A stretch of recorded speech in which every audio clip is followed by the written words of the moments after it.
Al-Baqarah ayat 286, iaitu la yukallifullahu nafsan illa wus'aha, juga jelas menunjukkan kepada kita bahawa ujian yang dikenakan ke atas setiap hamba adalah bersesuaian dengan apa yang ditanggungnya, bersesuaian dengan apa yang mampu ditanggungnya. Dan setiap orang itu pula berbeza tahap tanggungannya, berbeza penerimaan terhadap ujian serta dugaan. Contoh yang saya nak bagi simple lah. Ada orang duit RM20, £20 dah cukup bagi dia untuk hidup. Tapi bagi setengah manusia yang lain, bagi setengah manusia yang lainnya pula ialah duit RM20,000 ataupun RM2,000 tidak cukup lagi bagi mereka untuk hidup, untuk merasa kenangan dalam kehidupan. Itu yang menunjukkan kepada kita bahawa berbezanya prinsip ataupun manusia terhadap penerimaan manusia terhadap ujian daripada Allah SWT.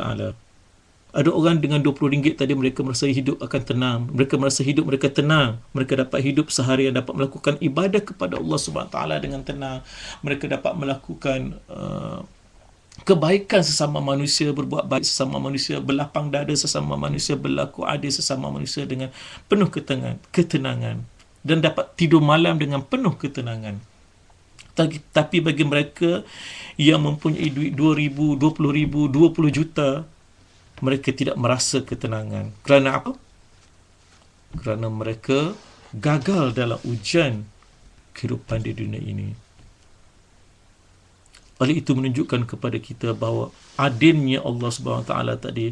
Okay? Allah tidak memberi kesusahan kepada seorang hamba melainkan apa yang terdaya olehnya. Sebenarnya tuan-tuan dan puan-puan sekalian, bahawa ujian yang diberikan kepada kita semua ini adalah untuk mengukur tahap keimanan seseorang. Ahasiban nasu an yutraku an yaqulu amanna wa hum la yuftanun. Itulah antara firman Allah daripada surah Al-Ankabut ayat 2 hingga 3. Ahasiban nasu an yutraku an yaqulu amanna. Patutkah manusia menyangka bahawa mereka akan dibiarkan dengan hanya berkata, kami beriman, sedangkan mereka tidak diuji dengan sesuatu pun dugaan. Ahasiban nasu an yutraku an yaqulu amanna. Ahasiban nasu an yutraku an yaqulu amanna wa hum la yuftanun, sedangkan mereka tak diuji pun.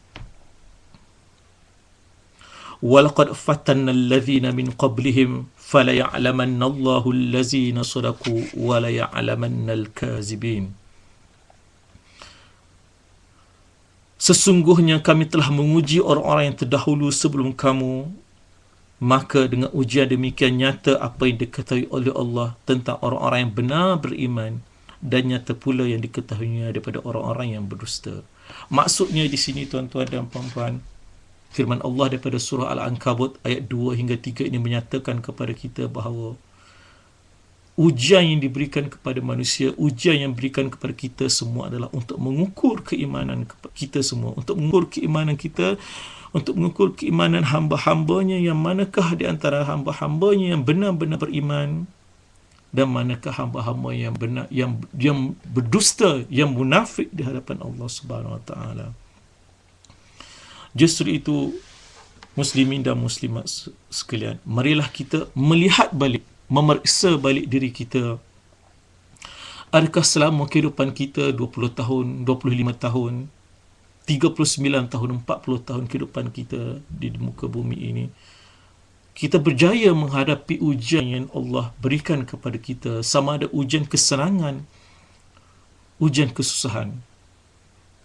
Ujian kesenangan kita diberi kelebihan sedikit oleh Allah Subhanahu Wa Taala, dapat mencari ilmu, dapat meneraka ilmu Allah Subhanahu Wa Taala, dapat menambahkan ilmu pengetahuan dengan melanjutkan pelajaran, dengan meneruskan pengajian ke peringkat yang setinggi yang boleh.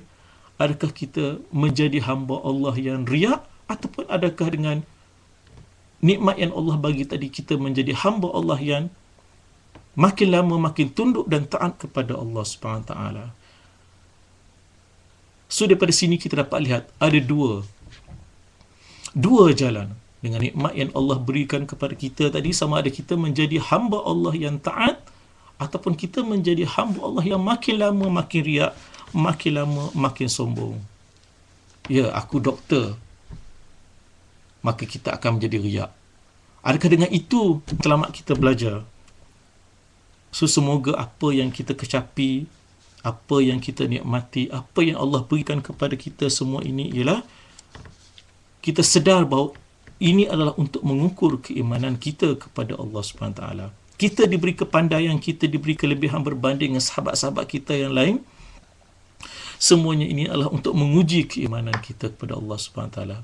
Adakah kita ni benar-benar beriman, ataupun kita ni termasuk dalam golongan orang-orang yang mendustakan Allah SWT.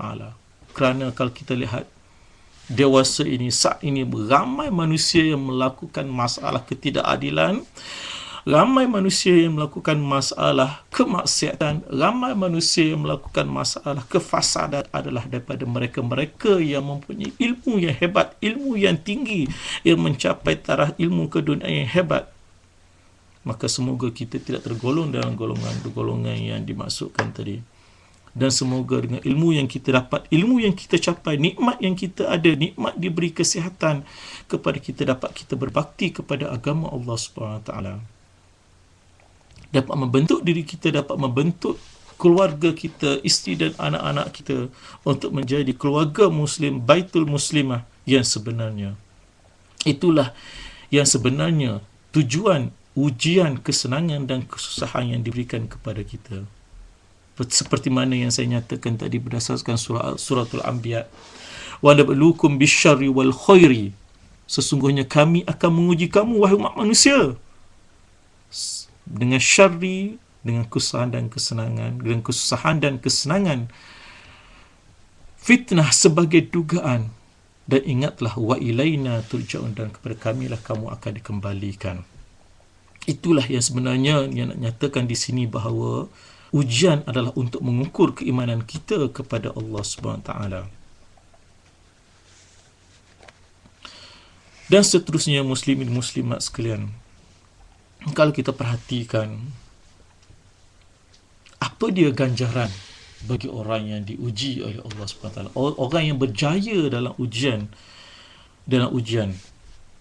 Kalau kita perhatikan, kalau mereka yang berjaya dalam peperiksaan, apa dia ganjaran dia? Mereka dianugerahkan.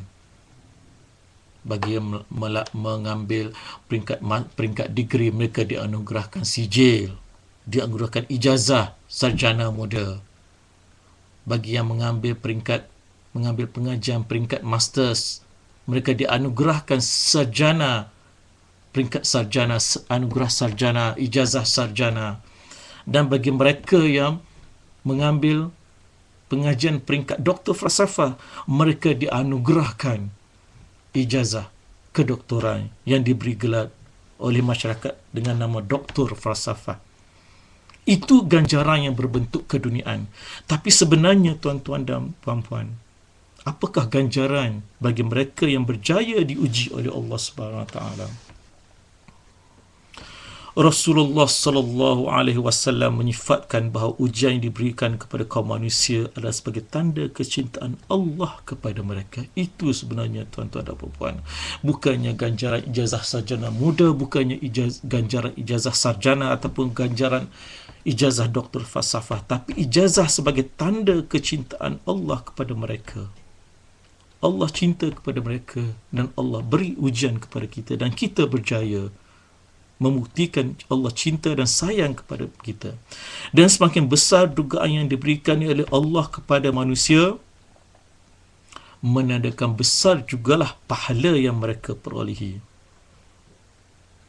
Oleh itu, tuan-tuan dan puan-puan, muslimin muslimat sekalian, kita harus ingat, jangan kita mudah putus asa di atas ujian yang Allah berikan kepada kita. Jangan kita mengeluh di atas kesusahan yang Allah berikan kepada kita. Dan jangan kita riak dan sombong dengan kesenangan, nikmat kesenangan yang Allah berikan kepada kita. Kerana itu semua adalah sebagai tanda ujian itu semua adalah sebagai tanda kecintaan Allah kepada umatnya. Dan kalau kita perhatikan